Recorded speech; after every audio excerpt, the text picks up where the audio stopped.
Qol qo'yib qo'yingizlar deyman. Yo'q, bo'ladi.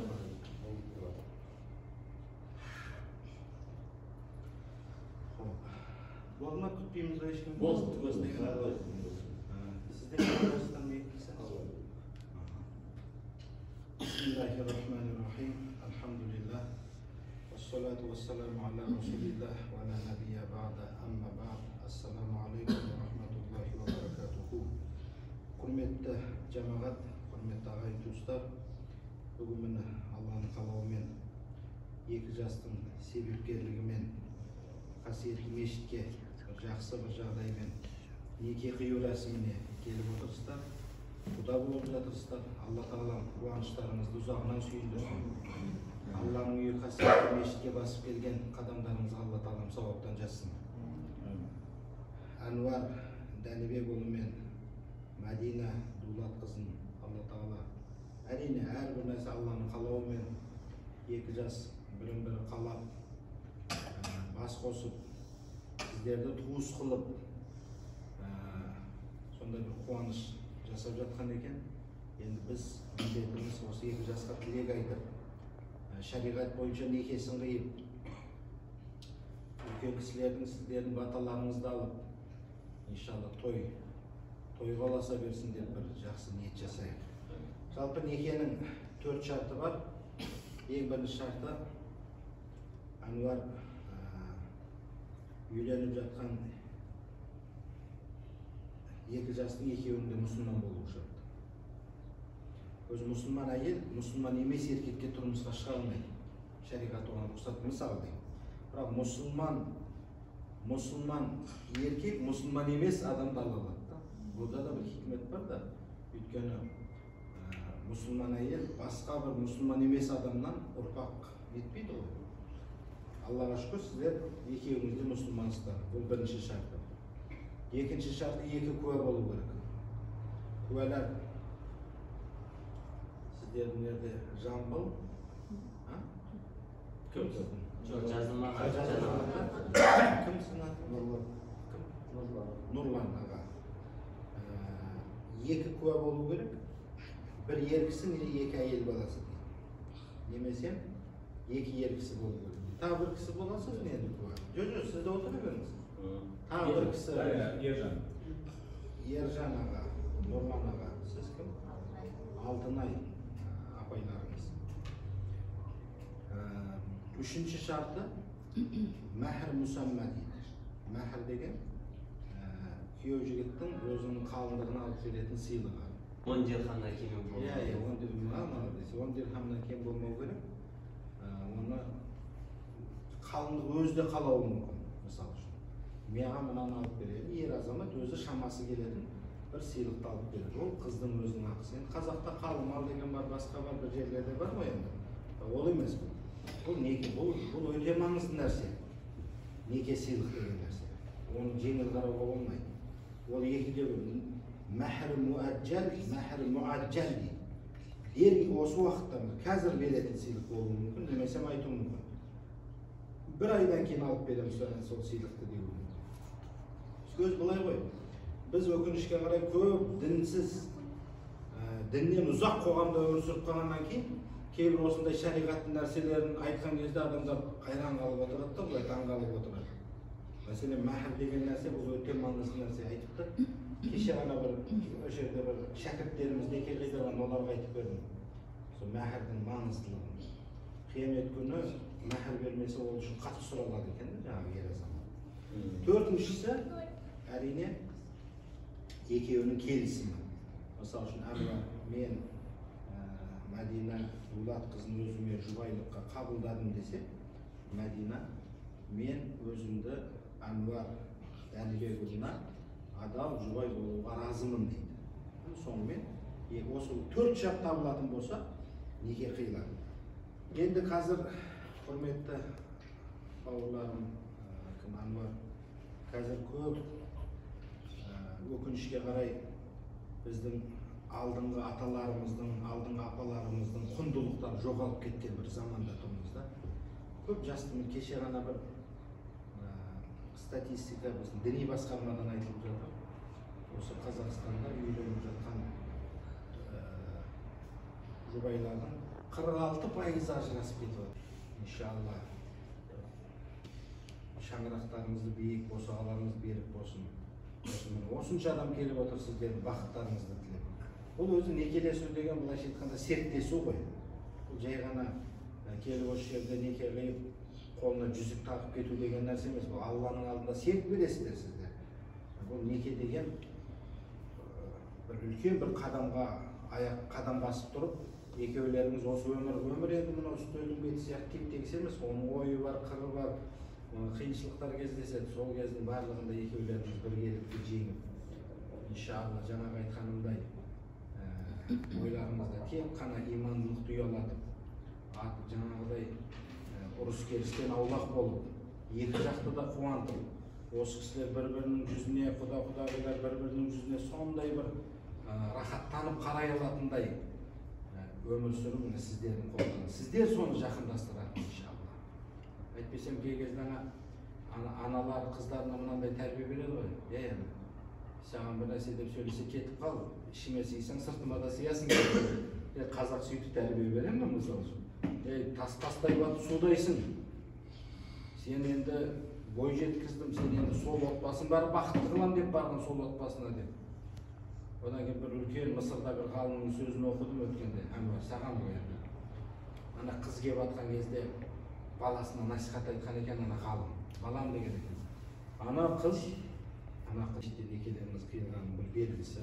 Осы жерде бір-екі хадисті әдемі айтып қойып, мен оқып берейін соны. Еркектер әйелдердің қорғаушысы дейді. Еркектер әйелдердің қорғаушысы. Себебі Алла оларды бірінен бірі артық етіп жаратқан. Және ерлер әйелдер үшін мал мүліктерін сарп етеді. Жақсы әйелдер ерлеріне мойын ұсынады. Ерлері жоқ кезде бір Алланы пана тұтып өздерінің абыройын сақтайды. Еркектер әйелдерден бір саты жоғары тұрады деген Құрандағы аят, ол деген сөз күшімен, өзінің бір дөрекілігімен емес, бәлки ол отбасындағы бүкіл нафақа өзі еркектің мойнында. Еркек ауыр жұмысқа шыдайды. Үй ішіндегі, үй отбасындағы әйел бала-шағасын бағу үшін, қатарынан кем қылмау үшін, тамағы бар, киімі бар, бәрі еркектің біздің мойнымызда. Еркек сол жағынан биік тұру керек әйелдер. Өкінішке қарай кей кезде еркек үйде жатып, әйел сырттан барып тамақ тауып келсе, соны ұялмай ішіп жататындай еркектер кездеседі. Функциясы ауысып кеткен ғой. Еркек базарға шығып тамақ тауып келеді, әйел басымен. Бірақ еркек соны намыстанбай, үйінде отырып сол тамақты жейді. Олай болмау керек. Өзі еркек бүкіл нафақаны, бүкіл жауапкершілікті еркек мойнына алу керек. Сол Құрандағы әйелдерден еркектер бір саты жоғары дегендегі еркектің жауапкершілігі екенін бірінші шарты екеуіңізде мұсылман болу шарт.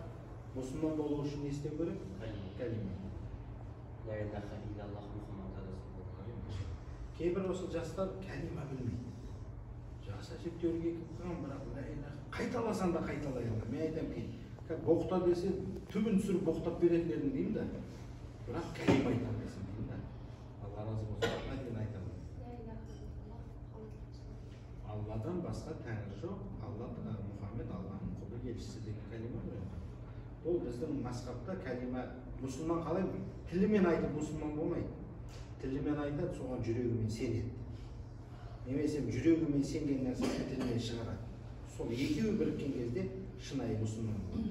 Ал енді Алланың құлы, пайғамбардың үмметі Мәдина Дулатқызы, сіз өзіңізді Әнуар Дәнибекұлына адал жұбайлыққа тапсырдыңыз ба? Яғни Әнуарға күйеуге шығуға разысыз ба? Разымын деді. Естіңіз ба Нұрлан аға? Естіңіз ғой? Разымын. Бұл бірінші шарт, разымын деді. Алланың құлы, пайғамбардың үмметі Әнуар Дәнибекұлы, сіз Мәдина Дулатқызын өзіңізге адал жұбайлыққа қабылдадыңыз ба? Қабылдадым. Естіңіздер ғой? Ал енді мәһірге не бересің Мәдинаға? Бұл мәһір сыйлық емес қой? Жоқ. Бұл әшейін неке жүзігі бұл, е? Неке жүзігі. Мәһірге сіз не сұрайсыз? Арзан нәрсе ғой. Сұрағаннан кейін дұрыс сұрамайсыз. Birde Алматыда 2000 жылы Алматыда имам болдым. Соны bir неке келді. Мен айтып отырмын ғой. Сұраңыз деймін ғой. Сөйтсем айтады да. Машина сұрайын деді ғой. Мен айтмын, бауырым, машина сұраса әпермей қоймадым. Запорожец болса да әперем ғой дейді. Машина ғой дейді.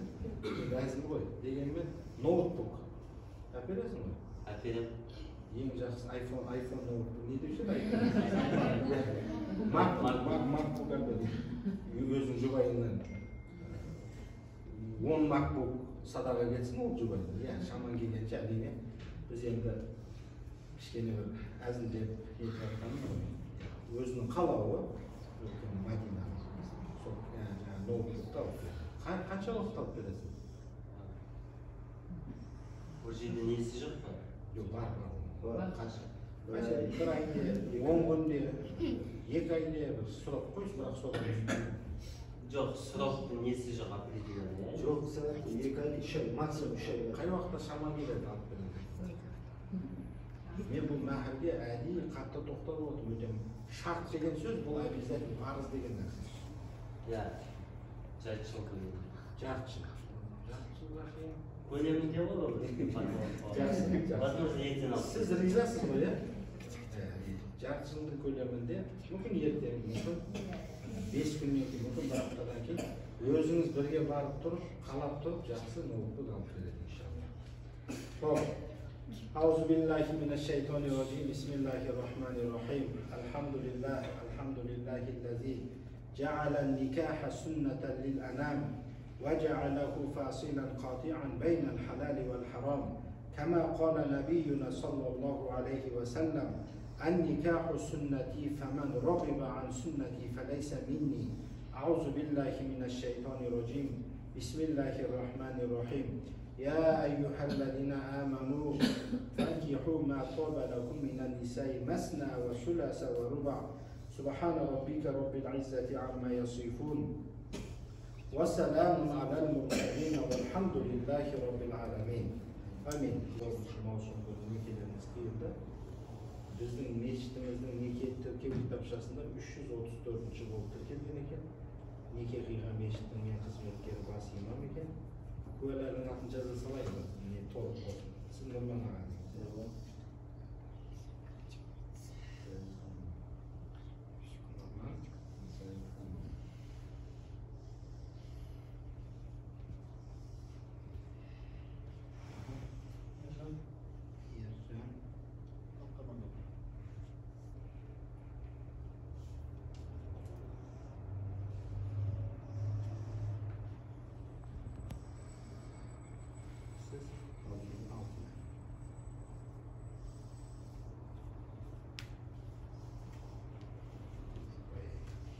Al tuttur olsun.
Kuvalardan etip yazıp kullanmış profesyonel. Biz olsun neке kitapçasını жүргізуге мәжбүр болдық. Неше түрлі анау тайпалар шықты ғой. Бүгін үйленіп ертең ажырасып кетеді анау. Вахабилер айтқанда. Одан кейін кейбір жас қыздар алады екен. Әке шеше істеп бермейді. Сөйтеді де ертеңіне бір айдан кейін тастап кетеді. Онда біз қатты мынаған. Одан кейін біз талап қойдық ахаждың куәлігі болмаса біз неке қимаймыз. Өйткені ол көшеден ертіп келеді, бір екі куән жетектеп келеді.